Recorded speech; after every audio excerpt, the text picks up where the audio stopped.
اعوذ باللہ من الشیطان الرجیم بسم اللہ الرحمن الرحیم اللہم صلی علی محمد و آل محمد۔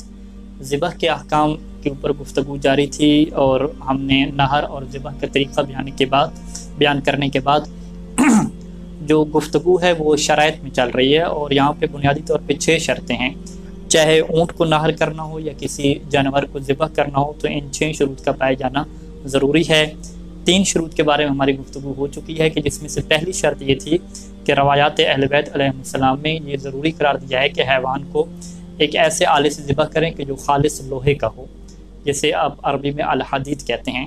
اور امام علیہ السلام سے لوگ آ کے پوچھتے تھے کہ حدید کے علاوہ کیا کسی اور چیز سے ذبح کر سکتے ہیں، تو امام علیہ السلام منع فرماتے تھے سوائے ایک صورت میں کہ اگر کسی کو حدید یعنی لوہا نہیں مل رہا تو اس صورت میں وہ ذبح کر سکتا ہے۔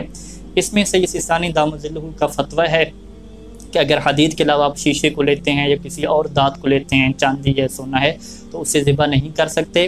اور اسٹیل کی جو چھری ہے، اسٹیل کی چھری میں کیونکہ لوہا کچھ مقدار میں موجود ہوتا ہے، لوہا ہوتا ہے کچھ اور دھات جسے عربی میں کروم کہتے ہیں، وہ اس کے ساتھ مکس اپ ہوتی ہے، تو یہاں پہ سید سیستانی نے احتیاط واجب لگائی ہے کہ اسٹیل کی چھری سے ذبح نہیں کر سکتے۔ چونکہ یہ احتیاط واجب ہے تو اس میں آغا سید سعید الحکیم دامت ظلہ علیہ اور آغا شبیر زنجانی دامت ظلہ علیہ کی طرف اگر کوئی رجوع کرنا چاہے تو اس میں کوئی ظاہراً مشکل نہیں ہے۔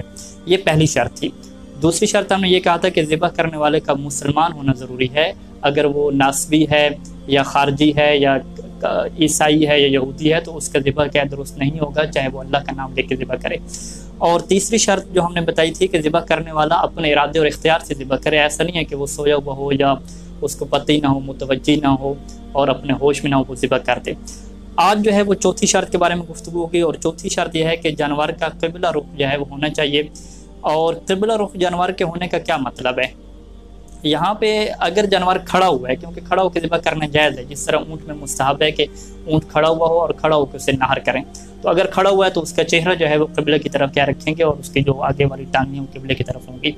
اور اگر اس کو لٹا رہے ہیں، چاہے دائیں طرف لٹا رہے ہیں یا بائیں طرف لٹا رہے ہیں، تو اس صورت میں جو اس کا پیٹ ہے اس کا قبلہ رخ ہونا ضروری ہے۔ پیٹ کے علاوہ اس کی ٹانگیں چاہے ادھر ادھر ہوں، اوپر اٹھ جائیں، اس میں کوئی مشکل نہیں ہے۔ پیٹ کا جو ہے وہ قبلہ رخ ہونا ضروری ہے۔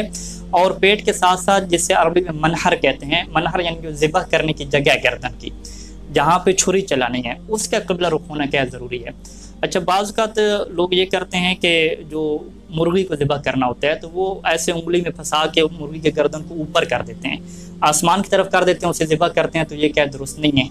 اور اسی طریقے سے اگر بڑا حیوان ذبح کر رہے ہیں تو اب چونکہ گردن قبلے کی جانب ہوگی تو یوں کر کے ذبح کرنا پڑے گا، تو وہ اپنی آسانی کے لیے اس کی گردن کو یوں کر کے اوپر کر لیتے ہیں تاکہ وہ سیدھی چھری چلائیں۔ تو اب جہاں پہ چھری چلا رہے ہیں، جسے عربی میں منہر کہتے ہیں، وہ تو آسمان کی طرف ہے، تو لہٰذا کیا یہ درست نہیں ہے۔ یہاں پہ بہت زیادہ جو ہے وہ خیال رکھنا چاہیے، کیونکہ یہ واجب ہے کہ وہ جس جگہ پہ چھری پھیر رہے ہیں وہ قبلہ کی جانب ہونی چاہیے، تو لہٰذا کیا یہ چیز ضروری ہے۔ اور یہاں پہ اگر حیوان کو فرض کریں لٹکایا گیا ہے، جس طرح مرغی کو جو ہے وہ لٹکا کے رکھا جاتا ہے، تو جب لٹکائیں گے تو وہ جو گردن والا حصہ ہے وہ قبلے کی جانب ہو، ایسا نہیں ہے کہ اسے گھما کے اوپر کر لیں۔ اچھا، یہاں پہ جو اس کا منہ ہے، جانور کا جو ہے، اگر اس کا منہ اوپر کر دیا جائے تو اس میں مشکل نہیں ہے، لیکن وہ جہاں پہ ذبح کے لیے چھری چلا رہے ہیں اس کا ہونا کیا ضروری ہے۔ اب یہاں پہ یہ بحث آتی ہے کہ جو ذبح کرنے والا ہے کیا وہ بھی خود قبلہ رخ ہو کر بیٹھے، تو سید ثانی فرماتے ہیں کہ اس کا قبلہ رخ ہو کر بیٹھنا یہ ضروری نہیں ہے۔